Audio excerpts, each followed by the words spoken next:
supremamente citada, es esta: una sociedad mejor, dice, no es aquella que ofrece la promesa de una solución definitiva de los dramas humanos, sino la que es capaz de tener mejores conflictos, de reconocerlos y de contenerlos, de vivir no a pesar de ellos, sino productiva e inteligentemente en ellos. Podríamos afirmar, pues, que para Zuleta el conflicto es inevitable, irreductible, necesario y productivo. Primer elemento. El segundo elemento de la idea de la democracia para Zuleta consiste en que, en la medida en que el conflicto es un elemento constitutivo de las relaciones sociales, es absolutamente indispensable desarrollar espacios institucionales y simbólicos que permitan, por una parte, impedir que el conflicto termine en la eliminación de los adversarios y, en segundo lugar, facilitar y promover el carácter productivo del conflicto en la vida humana. Esta idea es una idea que se puede aplicar en cualquier tipo de relación social, en una pareja, en una familia, en una organización, en una institución, en el campo laboral, en el campo profesional, ¿sí? La necesidad de desarrollar espacios institucionales y simbólicos para que el conflicto se desarrolle productiva y creativamente, pero también es el fundamento de lo que es su concepción del poder y su concepción del Estado, no considerados simplemente en un sentido negativo, como aparece en el pensamiento de Marx, o como aparece en el pensamiento anarquista, como una forma de expropiación de la sociedad, sino en un sentido positivo como elemento básico de integración de la sociedad y de construcción de identidades sociales. Y desde este punto de vista, entonces, la democracia para Zuleta aparece como la expresión política por excelencia de lo que serían esos espacios institucionales y simbólicos que hacen posible que el ejercicio del poder no conduzca a la arbitrariedad. La democracia para Zuleta es una forma de someter el poder a una serie de condiciones que hacen posible su ejercicio, sin que se traduzca en una anulación de la sociedad civil. Bueno, recogiendo lo mejor de la tradición liberal y democrática, Zuleta plantea pues cosas que son muy conocidas, las dice aquí entre nosotros.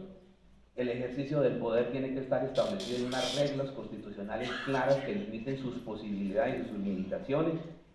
Quien ejerce el poder debe hacerlo de una manera transitoria, por delegación y no a nombre propio. Y el poder, sobre todo, tiene que estar sometido a una serie de controles, pero no solamente a los clásicos controles de la independencia de los poderes públicos que se fiscalizan entre sí, sino al control que la sociedad ejerce sobre el ejercicio del poder. Zuleta aboga, y esto puede parecer extraño, por un poder fuerte y por una sociedad fuerte. Un poder fuerte no es, como él lo dice claramente, una dictadura militar ni nada por el estilo. Dice incluso, por su buen humor habitual, que las dictaduras militares son tan débiles que le tienen miedo hasta los pintores y hasta los poetas. ¿Sí? Sí, dice por ahí repetidamente. Un poder fuerte para Zuleta es un poder que efectivamente monopolice el uso legítimo de la violencia y no permita que los ciudadanos la ejerzan en nombre propio. Y una sociedad fuerte para Zuleta es una sociedad que tiene plena conciencia de sus derechos, que reivindica para sí como elementos de protección frente al poder y que además tiene organizaciones que garantizan su independencia y la posibilidad de afirmarse contra la arbitrariedad del poder. Segundo componente. El tercer componente de la concepción de la democracia de Zuleta es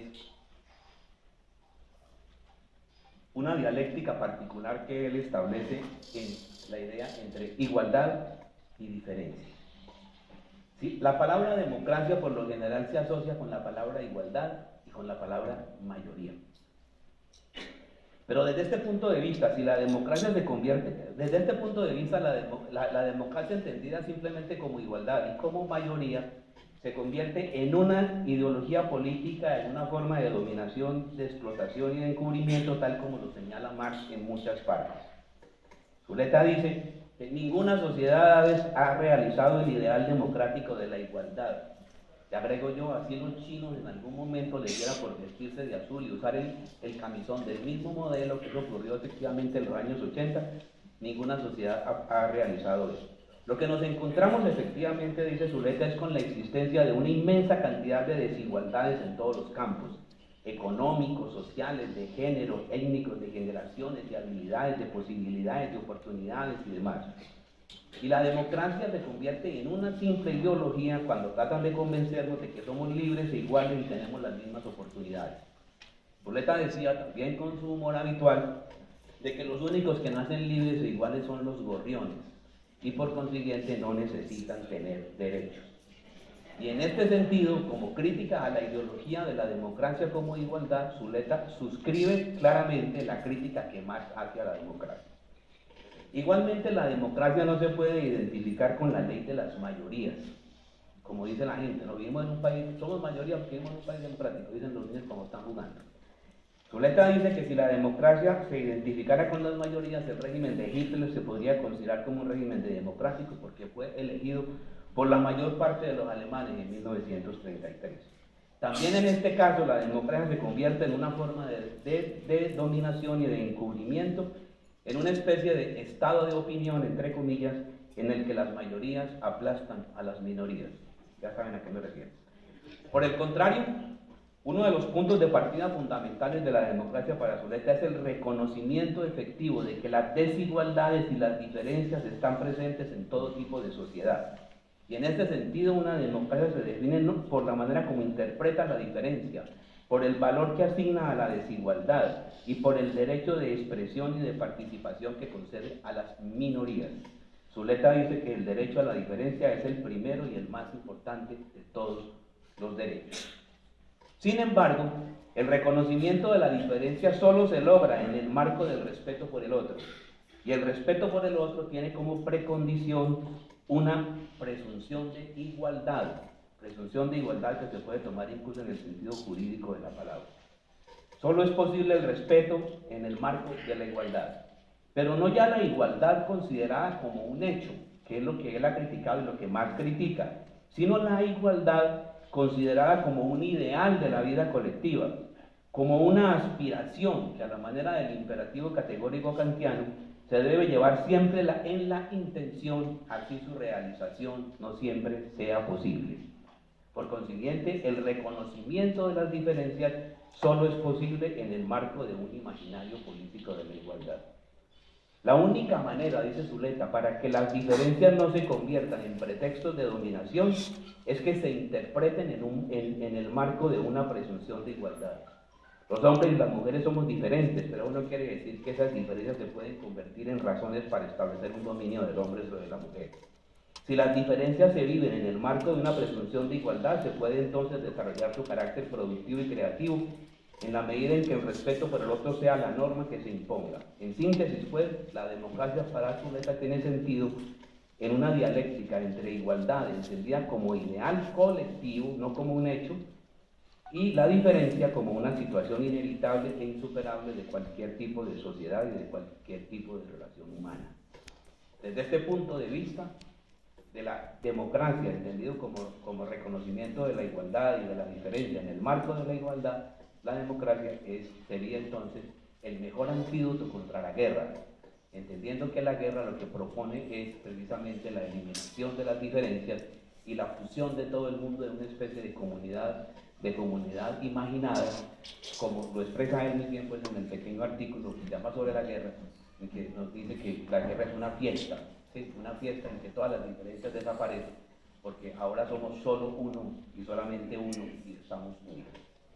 Bueno, finalmente, un último elemento que yo agregaría acá, y es que este planteamiento de Zuleta sobre la democracia no es simplemente un planteamiento de carácter político, no es simplemente un carácter político, sino que es un principio fundamental, como una especie de leitmotiv de su propio pensamiento, como un impulso fundamental a partir del cual se define su propio pensamiento. Uno podría, es decir, la democracia no es solamente un sistema político, ¿sí? La democracia está inscrita profundamente en las condiciones mismas del ejercicio del pensamiento, y les repito, la reflexión de Zuleta gira siempre alrededor de qué es el pensamiento, de qué consiste el pensamiento, cuáles son las condiciones de posibilidad del pensamiento y cuál es la ética que se deriva del pensamiento. Y entonces, en ese sentido, es en esa propia ética del pensamiento donde se encuentran para Zuleta las propias condiciones de la democracia. Uno podría definir la obra de Zuleta como una voluntad de comprender, una permanente voluntad de comprender. Y comprender para él es saberse poner en el lugar del otro, no solamente en el sentido racionalista de la palabra, sino en el sentido vital y personal. ¿Y quién es ese otro para Zuleta? Es la pregunta interesante que hay que resolver. ¿Sí? Ese otro para Zuleta no es solamente el otro que vemos nosotros en la vida política. La democracia y el reconocimiento de la diferencia y del otro, pues el otro son las negritudes, los indígenas, las identidades vulnerables, como las mujeres, los niños, los ancianos, los enfermos y demás. No. Zuleta va mucho más allá en esa definición del otro, y el otro es también aquel que se encuentra por fuera del universo de mi representación, aquel que está al margen, aquel que yo, por el cual experimento, parafraseando un artículo de Freud, una inquietante extrañeza, porque lo veo como alguien muy próximo, pero al mismo tiempo muy ajeno y muy extraño. Detrás de esta idea se encuentra una diferencia fundamental del psicoanálisis, que es la diferencia entre lo normal y lo patológico, y toda la concepción de la democracia de Zuleta, en mi opinión, está atravesada por asumir esta idea de lo normal y lo patológico que plantea el psicoanálisis. Para el psicoanálisis, la patología no es un accidente que le venga a un organismo de afuera, no es un virus que venga del exterior, sino que las mismas condiciones que hacen posible la normalidad son las mismas condiciones que hacen posible la patología. Por consiguiente, ese otro que yo califico como patológico es alguien con el cual yo comparto una serie de condiciones comunes. Por este motivo es que es muy importante analizar entonces la concepción que tiene Zuleta de la literatura. Zuleta no leía toda clase de autores, sino leía ciertos autores en particular que estaban supremamente relacionados como con este imaginario del pensamiento que él manejaba. Yo me atrevería a decir que la obra entera de Zuleta es un diálogo que se establece entre dos extremos. En un extremo se encuentra la filosofía racionalista de Kant, con todos los valores de la filosofía del siglo XVIII, y en el otro extremo se encuentra Dostoyevsky, que es, incluso de manera explícita en el propio Dostoyevsky, una negación intencional que él hace de todos los valores del racionalismo. ¿Sí? Dostoyevsky incluso se burla del propio Kant. Kant dice que el imperativo categórico es desear algo en sí, por sí, es necesario porque es necesario. Dostoyevsky le dice, pero eso también se puede aplicar a hacer el mal. Yo hago el mal porque sí, porque me da la gana de hacer el mal. Eso lo dice en El hombre del subsuelo. Entonces, Dostoyevsky invierte todo ese racionalismo. Y Zuleta piensa en esos dos extremos, están en ese permanente debate. Y por ese motivo Dostoyevsky es tan importante en la obra de Zuleta. Pero ese otro, hay que ver cómo se expresa en la obra de Dostoyevsky. El otro es la prostituta, Sonia. El otro es el asesino, como Raskolnikov o como Smerdyakov. El otro es el eterno marido. El otro es el doble. El otro es el paranoico. El otro es el terrorista, por ejemplo, ¿sí? Y entonces hay una reflexión permanente en Zuleta entre unos valores universales del racionalismo y una